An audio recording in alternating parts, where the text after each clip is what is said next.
పవన్ కళ్యాణ్ గారు ఒక 10 ఎకరాలు శిఖం భూమిని ఆయన అప్పుడు తెలంగాణ వచ్చిందన్నటువంటి దుఃఖంలో ఉన్నాడు పాపం.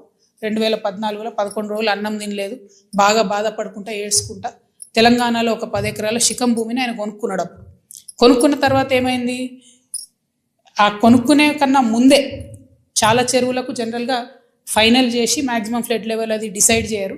కానీ ఈ పర్టికులర్ చెరువు పవన్ కళ్యాణ్ గారు ల్యాండ్ కొనుక్కున్నది కోడికుంట అనే చెరువు, సర్వే నంబర్ 706. దీంట్లో మొత్తం ఫైనల్ నోటిఫికేషన్ వచ్చింది. ఏ 10 ఎకరాలు అయితే ఆయన కొనుక్కున్నాడో అది శిఖం భూమి అని ఫైనల్ నోటిఫికేషన్లో ఇరిగేషన్ డిపార్ట్మెంట్ చెప్పి ఉన్నది. పవన్ కళ్యాణ్ గారు నిన్న మాట్లాడుకుంటే ఏమన్నారంటే, నా తప్పు ఉంటే అది శిఖం భూమి అయితే ప్రభుత్వానికి ఇచ్చేస్తాం అన్నారు. అయితే ఈయన రిజిస్ట్రేషన్ చేసుకునేటప్పుడు ఎన్ని తప్పులు దొరికినాయంటే, అందులో ఓన్లీ 3 ఎకరాలే శిఖము, మిగతా 7 ఎకరాలు మాగాని అని రాసింది. కానీ అది తప్పు, ఖచ్చితంగా రికార్డ్స్లో ఉంది. నేను ప్రభుత్వాన్ని డిమాండ్ చేస్తూ ఉన్నాను. ఇరిగేషన్ రికార్డులో 10 ఏకర్స్ శిఖం భూమి అని ఉన్నది.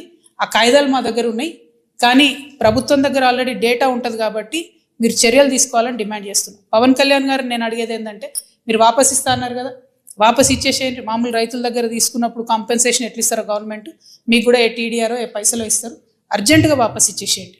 మీరు కంచె వేసిండ్రు, ముందు ఆ కంచె తొలగించండి. శిఖం భూమిలో కూడా కంచె వేయడానికి ఉండదు. మీరు మట్టేసిండ్రు, ఆడ గోవులకు వాటికి వీటికి గ్రాసం వేస్తున్నా అని చెప్పారు, మట్టేసిండ్రు, ఆ మట్టి మొత్తం చెరువులే వేసిరు కాబట్టి అది కూడా తొలగించాలి. తక్షణమే మీరు వాపస్ ఇవ్వాలని చెప్పి నేను పవన్ కళ్యాణ్ గారిని డిమాండ్ చేస్తున్నాను.